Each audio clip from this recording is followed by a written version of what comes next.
Zeus is not the king you think he is. He's not even the first king. He's not the second king. Counting carefully, Zeus is the fourth ruler to ever sit on the throne of Olympus. 3 governments collapsed before his, and almost none of the lore videos about Greek mythology ever mention the first 3. So let's fix that. This is the entire history of who actually ran Olympus before Zeus showed up and rewrote the rules. In the very beginning, there's no Olympus. There's just chaos, an endless, formless void with nothing in it. But according to the oldest surviving fragments of Greek myth, the very first being to crawl out of that void wasn't a god of thunder or war. It was a goddess named Urinome. There's nowhere to stand, no ground, no sky, just emptiness. So she does the only thing she can do. She starts dancing on top of nothing, and the motion of her dance is violent enough to physically separate the sky from the sea. That dance is the literal first act of creation in this version of the myth. And a goddess did it, alone, with her body, before a single god existed to help her. While she's dancing, the wind starts swirling behind her. She grabs it, rubs it between her hands, and out of that motion comes a massive serpent. She names him Ophion. Ophion isn't a monster in this story. He's her partner. The two of them coil together, and from their union, Urinome lays a single massive egg on the surface of the water. Ophion wraps himself around that egg 7 times, and when it finally cracks open, everything spills out. The sun, the moon, the stars, the mountains, the rivers, every creature that has ever lived. The entire universe is born out of an egg laid by a snake husband and a goddess who used to be homeless in the void. So Urinome and Ophion have just created literally everything. What do they do next? They move to the top of a specific mountain and crown themselves rulers of it. That mountain is Olympus. Before Zeus, before Cronus, before the Titans even exist, Olympus already has a king and queen. This is government number 1, and it lasts for an unknown stretch of cosmic time, right up until Ophion makes one fatal mistake. He starts bragging. He tells anyone who will listen that he built the universe by himself, no help from Urinome required. Considering she did literally all the work, this does not go over well. Urinome responds by stomping on his head, kicking his teeth out of his mouth with her heel, and exiling him into a dark cave underneath the earth. And from his scattered teeth, an entire race of early humans called the Pelasgians sprout out of the ground. So the first war in mythology isn't gods versus titans. It's a wife firing her husband for taking credit at the company meeting, and an entire civilization growing out of his teeth as a consequence. Urinome is now sole ruler of Olympus, but she doesn't stay that way for long, because a new generation of beings has just been born into the world, and they're significantly less interested in peaceful cosmic dancing. These are the Titans, and they're led by the literal embodiment of time itself, a Titan named Cronus.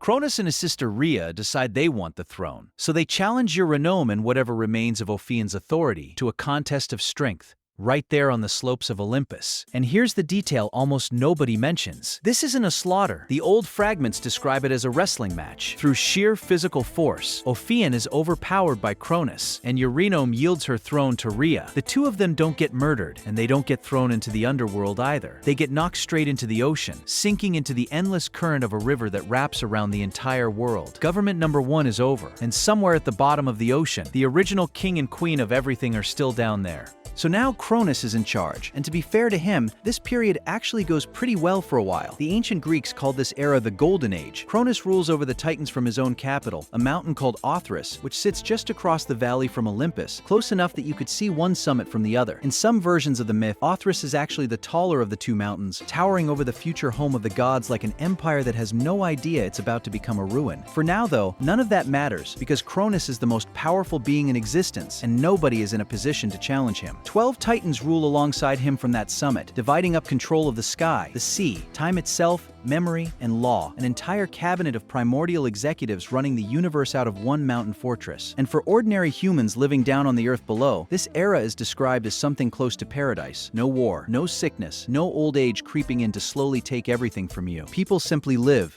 and live well for as long as they're meant to. It's the closest thing Greek mythology has to an actual heaven, and it happens entirely under the rule of the same Titan everyone eventually learns to fear. But Cronus has a problem, and the problem is that he knows exactly how he got his job. He took the throne by force from his predecessor, which means somebody could absolutely do the same thing to him. So when his own children start being born, Cronus does the unthinkable. He swallows them. Not metaphorically, he genuinely eats his own kids the moment they're born, one after another, just to guarantee none of them ever grows up to challenge him. His wife Rhea watches this happen 5 separate times. Hestia, Demeter, Hera, Hades, Poseidon, All of them swallowed whole the instant they're born. By the time the sixth pregnancy comes around, Rhea has had enough. She gives birth to Zeus in secret, hides him away in a cave on the island of Crete, and hands her husband a large stone wrapped in baby blankets instead. Cronus, the ruler of the entire universe, swallows a rock and doesn't notice the difference. Zeus grows up in hiding, completely unaware for years that he has 5 older siblings currently living inside his father's stomach. When he's finally old enough, he tracks down a titaness named Metis, who gives him a special potion designed specifically to make Cronus vomit. Zeus slips it to his father, and Cronus throws up 5 fully grown gods who have apparently just been sitting in his digestive system the entire time, completely unharmed. Hestia, Demeter, Hera, Hades, and Poseidon are suddenly back in the world, and every single one of them is furious at their father. This is where things turn into a full-blown war for control of the universe. The Titans, including Cronus, hold their ground on Mount Othrys. Zeus and his freshly unswallowed siblings dig in across the valley on Olympus. For 10 straight years, neither side can land a decisive blow. Mountains get hurled across the sky like rocks. The sea boils. According to the old poems, the noise of the battle is loud enough that it's heard all the way down in the underworld. And the Titans, who have been doing this far longer than Zeus has even been alive, are winning. Zeus knows he needs an edge, so he does something genuinely ruthless. Deep beneath the earth in Tartarus are 2 groups of monsters that even the Titans were too afraid to let loose. The Cyclops and the Hecatoncheires, beings with 100 arms each. Zeus personally goes down into Tartarus, kills the dragon guarding them, and sets every single one of them free. The Cyclops are so grateful that they forge him 3 custom weapons: a thunderbolt for Zeus, a trident for Poseidon, a helmet of invisibility for Hades. Meanwhile, the Hecatoncheires walk straight into battle and start throwing boulders the size of small countries at the Titan army. With monsters fighting at his side and a literal thunderbolt in his hand, Zeus turns the tide completely. He drives the Titans back to Othrys, and according to some versions, personally shears the top clean off the mountain with a single lightning strike, which is supposedly why Olympus is taller than Othrys to this day. Cronus is defeated, the Titans are rounded up, and most of them are dragged down into Tartarus and locked away forever. But here's the part that almost never makes it into the highlight reel. Not every Titan fought against Zeus. Oceanus, the Titan of the sea, refused to participate in the war at all, and instead sent his own children to fight on Zeus's side. So this isn't just a clean 2-sided war, it's a civil war that splits entire families down the middle, with some relatives fighting to keep the old regime alive and others betting everything on the new one.